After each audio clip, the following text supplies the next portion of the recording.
श्री महाकालेश्वर। यह ज्योतिर्लिंग मध्य प्रदेश के उज्जैन नगर में है। यह शिप्रा नदी के तट पर स्थित है।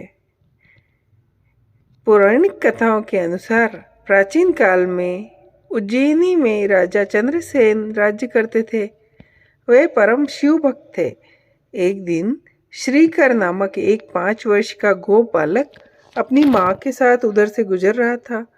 राजा का शिव पूजन देखकर उसे बड़ा विस्मय हुआ और कौतूहल हुआ। वह स्वयं उसी प्रकार की सामग्रियों से शिव पूजन करने के लिए लालायित हो उठा।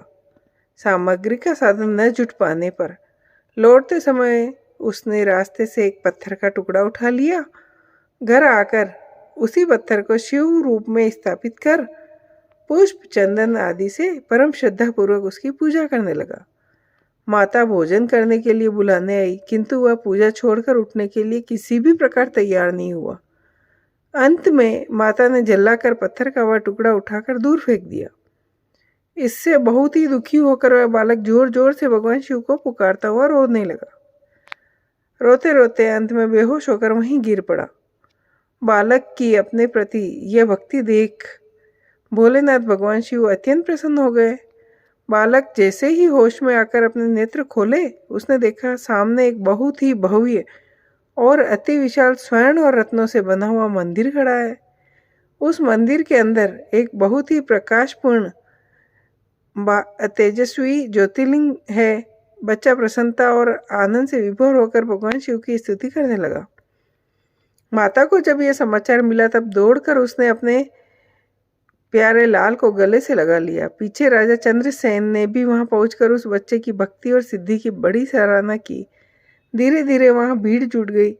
इतने में उस स्थान पर हनुमान जी प्रकट हो गए। उन्होंने कहा, मनुष्यों, भगवान शंकर शीघ्र ही फल देने वाले देवताओं में सर्वप्रथम है। इस बालक की भक्ति से प्रसन्न होकर उन्होंने ऐसा फल दिया है जो बड़े बड़े ऋषि मुनि करोड़ों जन्मों की तपस्या में भी प्राप्त नहीं कर सकते। इस गोप बालक की 8वीं पीढ़ी में नंद गोप का जन्म होगा। द्वापर युग में भगवान विष्णु कृष्ण अवतार लेकर उनके वहां तरह तरह की लीलाएं करेंगे। हनुमान जी इतना कहकर अंतर्ध्यान हो गए। उस स्थान पर नियम से भगवान शिव की आराधना करते हुए अंत में श्रीकर, गोप और राजा चंद्रसेन शिव धाम को चले गए। जय हो।